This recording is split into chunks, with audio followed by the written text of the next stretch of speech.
The world is divided into 4 spheres, each sphere divided among continents and nations. Nations are divided by borders and interests. These interests divide the news. We examine the impact of these divisions on people and power. This is Imaginary Lines.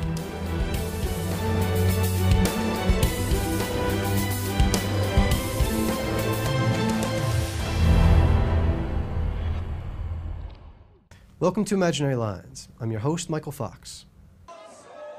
This week marks the 6th anniversary of the Honduran coup against President Manuel Zelaya. The anniversary comes as the current conservative government is embroiled in a massive $200 million corruption scandal. Ongoing protests have called for the resignation of President Juan Hernandez and an end to corruption. I speak with the Honduras-based human rights activist Karen Spring about the coup anniversary, the corruption scandal, and the protests. But first, let's take a look at media in Latin America. Over 200,000 Dominicans of Haitian descent face the prospect of deportation from the Dominican Republic. This after a court ruled in 2013 that Haitian migrants and their descendants on the Dominican side of the two-nation island could be stripped of their citizenship. A government-imposed deadline of June 17th has now come and gone, and the government says mass deportations could begin as soon as August. There's been widespread indignation surrounding this policy that will potentially see people who have built a life in the DR return to a land with which they have no real connection. Media outlets have rightfully identified the role racism against black Haitians is playing in this affair. What most have missed, however, is how this racism was nurtured by the US-sponsored dictator of the Dominican Republic, Rafael Trujillo, who portrayed Haitians as backward Africans. Immigration policies throughout the world are not crafted on humanitarian grounds, nor are they made with border protection in mind. They're designed in line with the labor needs of a country. In fact, many people of Haitian descent currently in the Dominican Republic were brought over by previous governments seeking low-cost labor to work on sugar plantations and agricultural fields. But immigrants are not seen as expendable resources everywhere.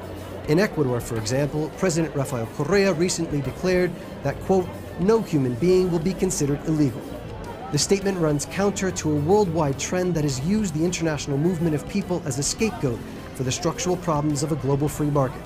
This time, it's the Dominican Haitians who have become the victims of the xenophobia.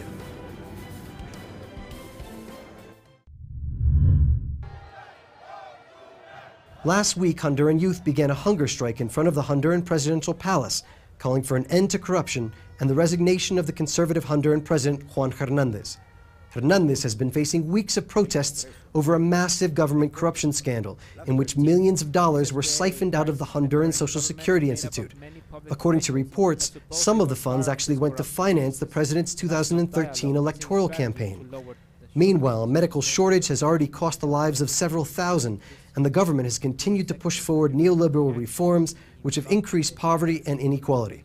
All of this comes on the 6-year anniversary of the coup d'etat against the democratically elected Honduran President Manuel Zelaya. Karen Spring is a human rights activist and the coordinator for the Honduras Solidarity Network. She's lived in Honduras since just after the 2009 coup. Karen, thank you so much for joining me on Imaginary Lines. Thank you very much, Michael, for the invitation. So Karen, June 28th is the 6th anniversary of the Honduran coup. What's the legacy of this coup today in Honduras? So basically the coup, what it did is it propped it up.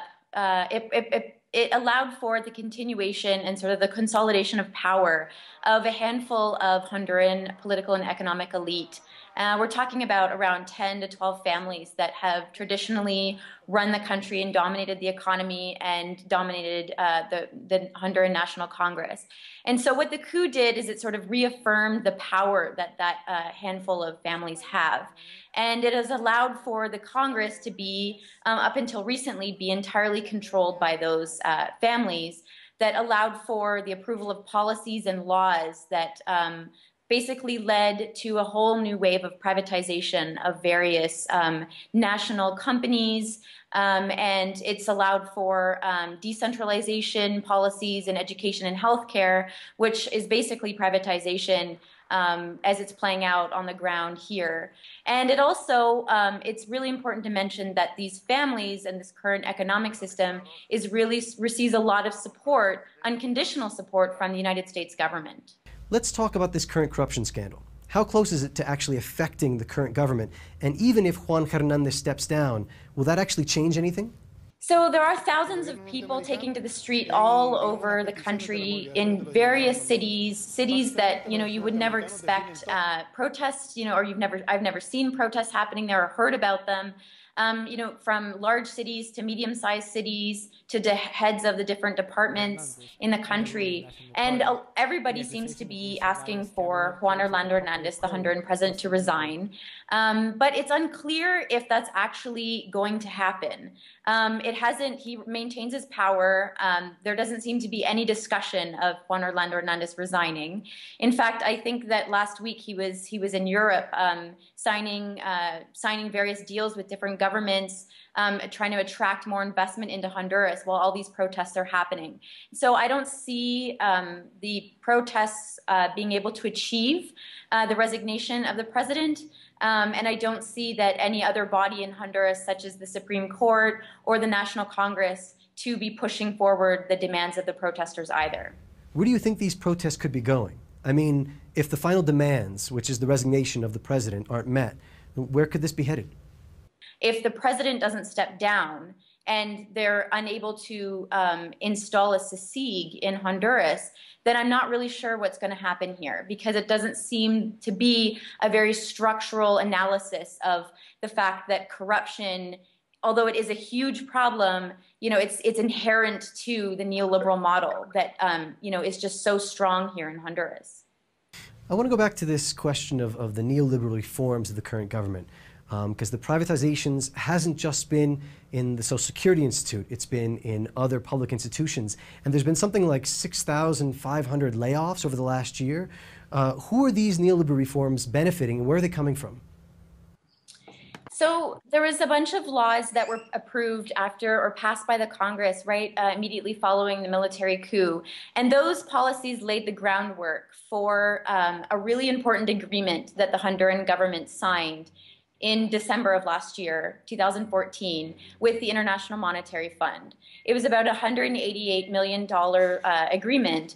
And basically under that agreement and the structural adjustments that the Honduran government agreed to, they privatized the National Electrical Energy Company, and they privatized Hondutel, which is the telecommunications company, which was sort of already in ruins based on the neoliberal policies after the coup. They also privatized the Port Authority, or laid the groundwork for the privatization of the Port Authority. But the actual loan with the International Monetary Fund sort of consolidated all of that privatization. And so that is sort of what has happened with the Social Security Institute, and that is probably one of the biggest privatization projects of the IMF and the World Bank and the Honduran government, and also the privatization of the National Electrical Energy Company, which also comes right after and as a result of the International Monetary Fund and their structural adjustments. So what are the consequences on the ground of this? How is it affecting everyday folks, workers across Honduras? So there's been a whole series of layoffs from the time, about a month or two before the Honduran government signed the loan with the International Monetary Fund. They laid off, I think, about 2,000 workers from the telecommunications company and from the National Electrical Energy Company, and from several hundreds from various different Honduran institutions. And then now, it was recently announced this month, there will be more layoffs in the National Electrical Energy Company, which is now privatized. And so this has had, the National Institute of Social Security as well, will have huge impacts on people.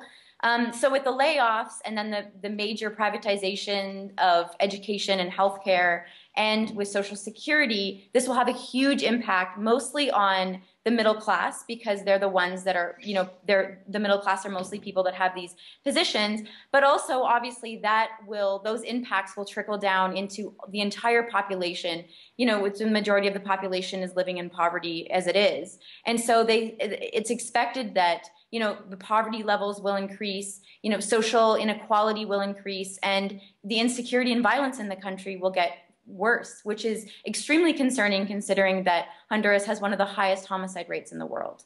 So together with this privatization of public resources in Honduras, we're also seeing this militarization of society. potentially in response to this high crime rate. Can you speak to this militarization of society in Honduras, particularly since the 2009 coup, and also the support from the United States? So talking about militarism, there's a policy, very specific policy promoted by the Honduran government, but that gets unconditional support from the United States government.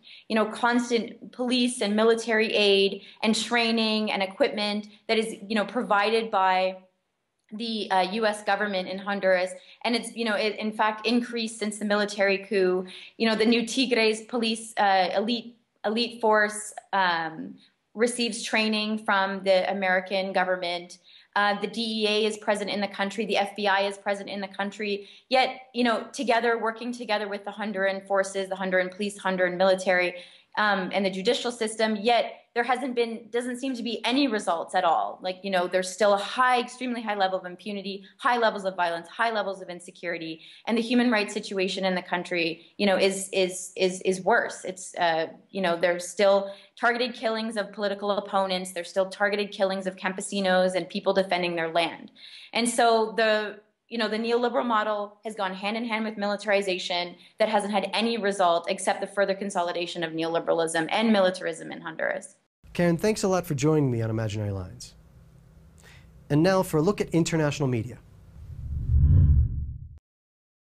On June 17th, a 21-year-old white apartheid sympathizer walked into Charleston's historic Emmanuel AME Church and, after sitting among the worshippers for an hour, massacred 9 of those in attendance. They were all black.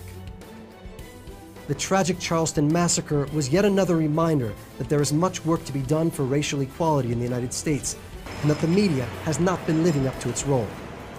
U.S. officials quickly branded the killing a hate crime, but it was not explicitly recognized as being racially motivated.